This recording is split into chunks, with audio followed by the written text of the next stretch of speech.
Bonjour à tous, à l'affiche de ce 10e JT de l'année 2020, la Toyota Supra, elle s'offre un 4 cylindres. On parle aussi d'un nouveau petit SUV chez le constructeur japonais, d'un inédit teaser Seat Leon et pour finir, découvrez nos premières impressions au volant de l'Aston Martin DBX.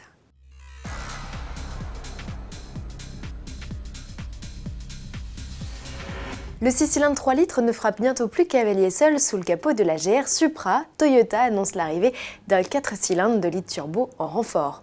Contrairement à sa cousine technique, la BMW Z4, qui offre 2 niveaux de puissance dans cette configuration, le constructeur japonais n'a gardé que la version la plus puissante de 258 chevaux. Avec un bloc plus léger et plus compact, la GR Supra gagne jusqu'à 100 kg sur la balance. La transmission au roue arrière est toujours assurée via la boîte auto ZF à 8 rapports. Au chapitre performance, le 0 à 100 km/h est accompli en 5 secondes 2. C'est une seconde moins vite que la sportive au 6 cylindres de 340 chevaux, mais 2 dixièmes de mieux comparé au coupé allemand de puissance équivalente. La commercialisation de la GR Supra 2 litres turbo débutera au printemps. Toyota n'a pas annoncé de tarif, mais il pourrait tourner autour des 53 000 € hors malus. Taxe qui, à compter de mars, n'excédera pas la barre des 2 600 € pour ce modèle. Et toujours chez Toyota, un nouveau SUV citadin s'annonce. Ce petit frère du CHR reposera sur la même plateforme que la Yaris. N'y voyez pas une citadine surélevée pour autant, il s'agit bien d'un concurrent des Peugeot 2008 et Renault Captur. Le nouveau venu, qui fera sa première apparition en octobre lors du Mondial de l'Auto, sera produit aux côtés de la Yaris sur les chaînes de l'usine de Valenciennes, dans le Nord. Le site va d'ailleurs profiter d'un investissement supplémentaire de 100 millions € et de 400 nouveaux CDI pour mener à bien le lancement de ce SUV. Et un teaser en cache un autre, Seat continue sa campagne de communication autour de la Leon. Une vraie image de la poupe vient d'être révélée. Elle laisse apparaître un haillon aux lignes dynamiques avec le nom du modèle en toutes lettres, ainsi que de nouveaux feux reliés entre eux par un bandeau lumineux.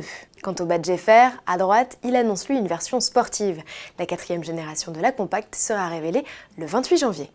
Le club, plus très fermé des SUV sportifs de luxe, accueille un nouveau membre, le DBX, le premier 4x4 de l'histoire d'Aston Martin révélé fin 2011, passe à l'action. C'est au Sultanat d'Oman que notre confrère Sylvain Vetto, essayeur à la rédaction de Sport Auto, a pris en main ce beau bébé de 5,04 m de long. Et on parle bien de prise en main, pas d'essai, car les premiers véhicules mis à disposition ne sont encore que des prototypes. Sylvain n'a donc pas poussé le SUV dans ses derniers retranchements, mais il livre un premier verdict sur la bête animé par un V8 AMG de 550 chevaux. Dynamiquement, la voiture a une direction électromécanique parce que l'électro-hydraulique ne plaisait pas. Le prototype que j'ai entre les mains paraissait un peu flou pour cause parce que toute la partie software n'a pas été encore finalisée. Donc que ce soit la direction, le système d'anti-roulis actif, il y a encore du boulot dessus. Mais un truc est sûr, c'est que ça paraît extrêmement prometteur et que visiblement, le DBX, si peut-être il n'arrivera pas à venir chasser sur le plan dynamique, sur les terres du Lamborghini Urus, il a l'air assez bien parti pour tenir tête au Cayenne, au Bentayga ou un peu en dessous, au X6. Et je terminerai sur une bonne note dont on n'a pas l'habitude de parler. Je crois que c'est la seule voiture au monde dans laquelle je peux m'asseoir derrière ma position de conduite.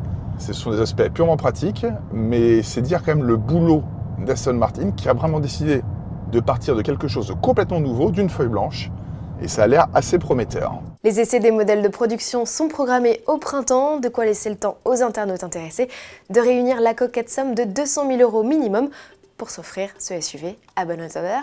Salut!